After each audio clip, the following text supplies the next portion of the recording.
Halo semuanya, perkenalkan nama saya Nandaka Putri. Saya dari Pendidikan Ekonomi Koperasi 2018 Universitas Negeri Jakarta. Video ini adalah dalam rangka memenuhi tugas ujian akhir semester saya, yaitu mata kuliah Ekonomi Syariah. Di video kali ini saya akan menjelaskan salah satu materi Ekonomi Syariah, yaitu uang dalam perspektif ekonomi Islam. Langsung saja ke penjelasannya. Berikut adalah penjelasan tentang uang dalam perspektif ekonomi Islam. Seperti yang kita ketahui, ekonomi Islam itu berbeda dengan sistem ekonomi lainnya, seperti sistem ekonomi kapitalis, sosialisme, campuran, komunisme, dan ekonomi tradisional. Salah satunya adalah dalam perbedaan fungsi uang.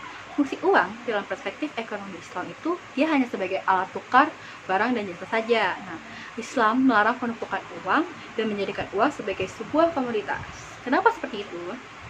Karena penimbunan uang berarti memperlambat pertukaran uang. Hal ini berarti memperkecil terjadinya transaksi. Nah, sehingga perekonomian akan menjadi lesu. Lalu Islam juga mengharamkan riba dan menolak segala jenis transaksi semu seperti yang terjadi di pasar uang atau pasar modal saat ini. Sebelum masuk ke pembahasan lebih lanjut, kita masuk ke pengertian uang. Apa sih pengertian uang? Uang dalam ilmu ekonomi tradisional didefinisikan sebagai alat tukar yang dapat diterima secara umum. Alat tukar itu dapat berupa benda apapun yang dapat diterima oleh masyarakat. Sedangkan dalam ilmu ekonomi modern, uang didefinisikan sebagai sesuatu yang tersedia dan secara umum diterima sebagai alat pembayaran bagi pembelian barang-barang dan jasa-jasa serta kekayaan berharga lainnya, serta untuk pembayaran hutang. Pada mulanya, uang dalam Islam dicerminkan dalam dirham sebagai alat tukar dan alat nilai, kemudian berkembang menjadi emas dan perak dengan nama dinar. Dan uang dan fungsinya sebagai alat tukar dan alat nilai dikemukakan juga oleh Ibnu Khaldun dan Al-Ghazali. Mata uang yang juga direkomendasikan dalam Islam adalah dinar dan dirham. Nah, kenapa seperti itu? Penggunaan dinar dan dirham dilandasi beberapa hal sebagai berikut.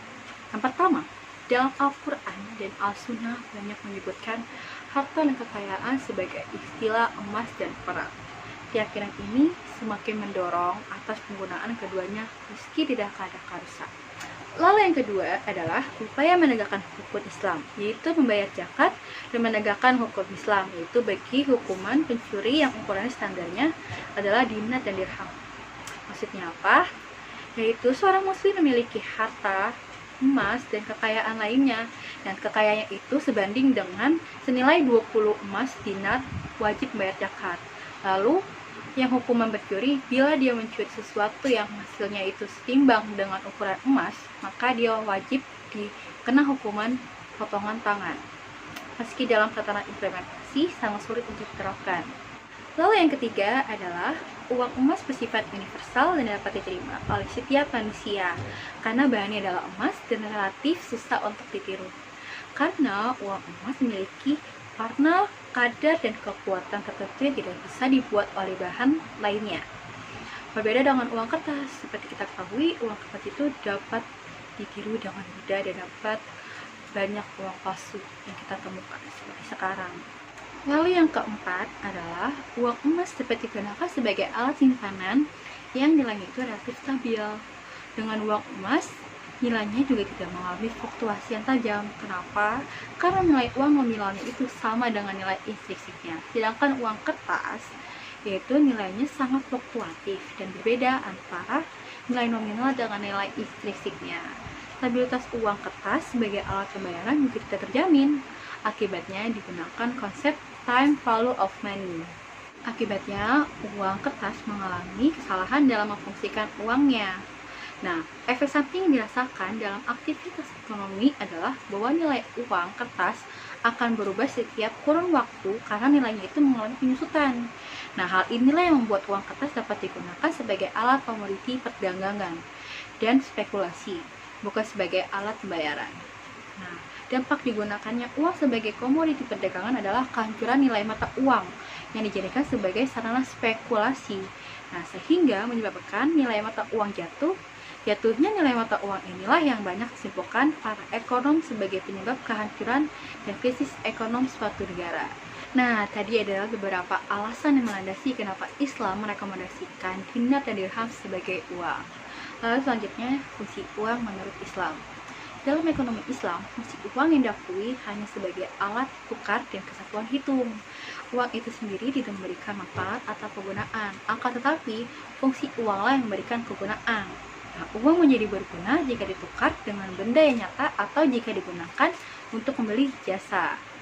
Oleh karena itu, uang tidak bisa menjadi komoditi atau barang yang dapat diperdagangkan. Nah, seperti kita ketahui tadi, uang itu nggak bisa sebagai komoditi atau diperjualbelikan. Oleh karena itu, senada dengan pendapat sebelumnya, Mahan Hubi Ali menyatakan bahwa dalam Islam, uang hanya berfungsi sebagai alat tukar. Jadi, uang adalah sesuatu yang terus mengalir dalam perekonomian atau lebih dikenal sebagai flow concept. Konsep ini berbeda dengan sistem perekonomian kapitalis, di mana uang dipandang tidak saja sebagai alat tukar yang sah, melainkan juga dipandang sebagai komoditas. Dalam konsep ekonomi Islam, uang adalah milik masyarakat. Karena siapa yang menimbun uang dan dibiarkan tidak produktif, berarti dia mengurangi jumlah uang yang beredar di perekonomian dan mengakibatnya tidak berjalannya perekonomian. Jika seseorang sengaja menumpuk uangnya tidak dibelanjakan, sama artinya dengan mengalami proses atau kelancaran jual beli. Implikasinya proses pertukaran dalam perekonomian itu akan terhambat. Nah, di samping ini, menumpukan uang juga dapat mendorong manusia cenderung pada sifat-sifat yang terbaik seperti tamak, rakus, dan malas beramal. Nah, sifat-sifat tidak baik ini juga mempunyai imbas yang tidak baik terhadap kelangsungan perekonomian. Sehingga oleh karenanya Islam melarang penumpukan atau penumpukan harta dan memonopoli kekayaannya. Seperti penjelasan dalam Al-Quran, Al-Ghazali dalam Gamal berpendapat bahwa orang yang menimbun uang adalah seorang penjahat. Nah, nama menimbun uang berarti itu menarik uang sementara dari peredaran. Dalam teori moneter modern, penimbunan uang berarti memperlambat perputaran uang. Hal ini memperkecil terjadinya transaksi sehingga perekonomian menjadi lesu. Nah, ini sama seperti penjelasan pada awal tadi. Selain itu, Al-Ghazali juga menyatakan bahwa mencetak atau mengedarkan uang palsu itu lebih bahaya daripada seseorang mencuri 1000 dirham, yang sangat bahaya.